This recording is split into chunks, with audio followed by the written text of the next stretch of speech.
ሰላም ጤና ይስጥልኝ። መድኃኒት እባላለሁ። ወደ ቻናሌ እንኳን በሰላም መጣችሁ። ዛሬ የመጀመሪያ የትምህርት ቪዲዮን የምለጥፍበት ቀን ነውና ደስ ብሎኛል ጆይን ስላደረጋችሁኝ።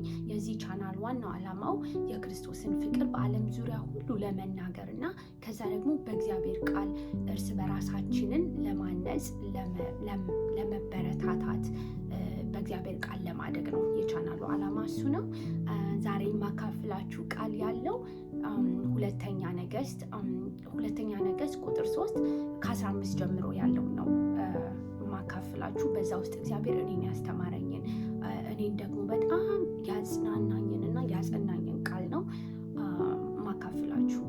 ያው እግዚአብሔር ቃል አዲስ ነው። ይህን ታሪክ ሁላችንም እናውቀዋለን። ሁለተኛ ነገሥት ላይ ያለውን ታሪክ በጣም ቁጥር 3 ላይ በጣም ፌመስ የሆነ ታሪክ ነው። ብዙ በቸርች ላይ ላደግን ሰዎች ይህ ታሪክ አዲስ አይደለም። ያው ግን የእግዚአብሔር ታሪክ የእግዚአብሔር ቃል ሁልጊዜ አዲስ ነው፣ ሪታየር አያደርግም እና ይህን ቃል ከእናንተ ጋር ለመካፈል ነው። ታሪኩን አሁን አነባዋለሁኝ። ሁላችሁ መጽሐፍ ቅዱሳችሁን ወደ ሁለተኛ ነገሥት ቁጥር 3:15 ላይ አውጡት። ጀስት የታሪኩን ባክግራውንድ ለመናገር እዚህ ታሪክ ላይ የሚያሳየን ምንድን ነው? እንዴት ሞዓብ እንዴት በእስራኤል ላይ እንዳመፀ እና ከዛ በኋላ ደግሞ ሁላችንም እንደምናውቀው የሞዓብ ንጉሥ በአካብ ዘመን ይገብር ነበረ። አካብ ከሞተ በኋላ ግን አልገብርም ብሎ አመፀ። ከዛ የአካብ ልጅ ኢዮራም ከኢዮሳፍጥ ጋር እና ከኤዶምያስ ንጉሥ ጋር ሆነው ሊወጉት እንደወጡ ነው እና ሊወጉት ወደ ምድረ በዳ እንደወጡ ነው የታሪኩ ባክግራውንድ ይሄ ነው። ከዛ ምን ሆኑ? የሚጠጡት ውሃ አለቀባቸው። በጣም የሚጠጡት ውሃ አለቀባቸው። ሁሉም they were in fear, they were also thirsty. ከዛ ያው ሁላችንም ታሪኩ የታወቀ ስለሆነ ነው እንዳላረዝምባችሁ ብዬ ግን በቃ ባለ በገና አምጡልኝ አለ።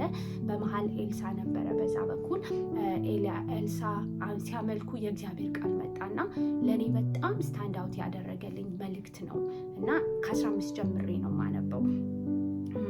ኤልሳም 15 ላይ ሁለተኛ ነገሥት ቁጥር 3:15 ላይ አሁንም ባለበገና አምጡልኝ አለ። ባለበገና በደረደረ ጊዜ የእግዚአብሔር እጅ መጣችበት፣ እንዲህም አለ። እግዚአብሔር እንዲህ ይላል፣ በዚህ ሸለቆ ሁሉ ጉድጓድ ቆፍሩ። እግዚአብሔርም እንዲህ ይላል፣ ንፋስም አታዩም፣ ዝናብም አታዩም፣ ይህ ሸለቆ ግን በውሃ ይሞላል። እናንተም ከብቶቻችሁም እንስሶቻችሁም ትጠጣላችሁ። ይህም በእግዚአብሔር ዓይን ቀላል ነው። ደግሞ የሞዓባውያንን በእጃቸው አሳልፌ ይሰጣል አለ እና ይሄ እግዚአብሔር የተናገረቸው ቃል ነውና በጣም ነው ደስ የሚለው አይደለ? ላይክ በቃ እግዚአብሔር ውሃውን ፕሮቫይድ እንደሚያደርግላቸው ነው። ለእኔ ግን በጣም የገረመኝ ቃል ምን እንደሆነ ታውቃላችሁ ማለት ነው? እግዚአብሔር እነዚህ ሰዎች እኮ 7 ቀን ውሃ ፈልገው ያጡ ሰዎች ናቸው ማለት ነው። እና ካያችሁ ምንድን ነው ያላቸው እግዚአብሔር? በዚህ ሸለቆ ውስጥ ጉድጓድ ቆፍሩ ነው ያላቸው። ጉድጓድ ቆፍሩ እንጂ ራይት ዴር ኢሚዲየትሊ ውሃ አይደለም እሰጣቸዋለሁ ያላቸው። የተናገራቸው ያዘዛቸው ጉድጓድ ቆፍሩ ብሎ ነው። እና እነዚህ ሰዎች ደግሞ ታሪኩን ወደኋላ ሄዳችሁ ካነበባችሁት 7 ቀን ውሃ ሲፈልጉ ውሃ ያጡ ናቸው። በጣም በጥም ውስጥ ያሉ ሰዎች ናቸው። እና ነብዩ ምን አለ ብለው እንግዲህ ሰራዊቱ ሁሉ ተሰብስበው የሶስት ንጉስ ሰራዊቶች ናቸው እዚያ ያሉት ተሰብስበው የሰሙት ቃል ጉድጓድ ቆፍሩ ነው።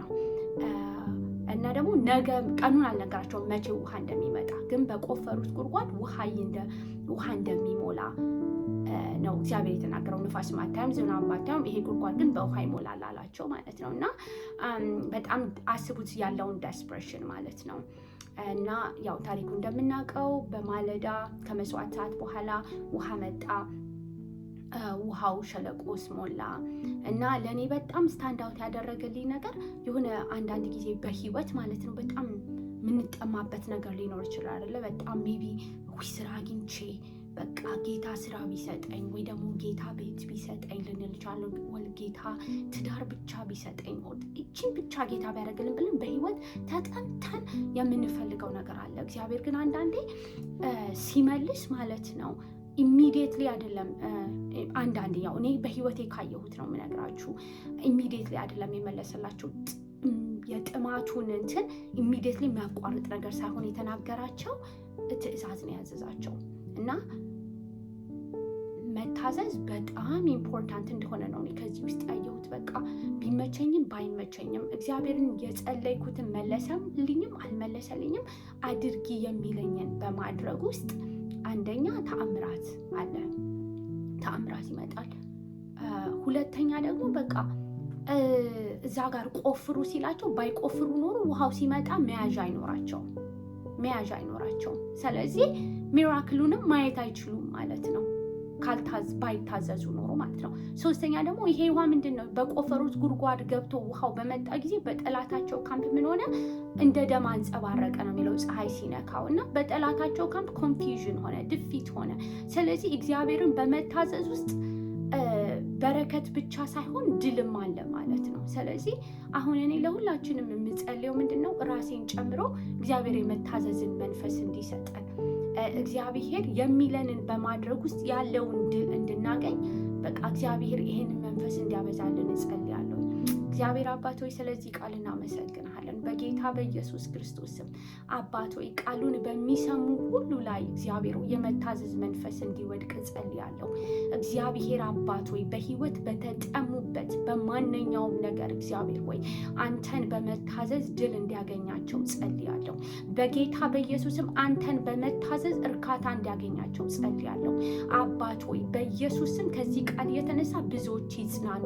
እግዚአብሔር ሆይ ከዚህ ቃል የተነሳ ያልካቸውን የሚያደርጉበት ጉልበት ያገኙ። አባት ሆይ በኢየሱስ ክርስቶስ ይሄ መንፈስ ስለፈሰሰልን አመሰግናለሁ። በመታዘዝ ውስጥ ያለው በረከት ስለሚያገኘን አመሰግናለሁ። እንወድሃለን አባት ሆይ በኢየሱስ አሜን። ቴንክ ዩ ሶ ማች ቻናሌን ስላያችሁ ሰብስክራይብ ስለምታደርጉ በጣም ነው የማመሰግነው። እግዚአብሔር ይባርካችሁ።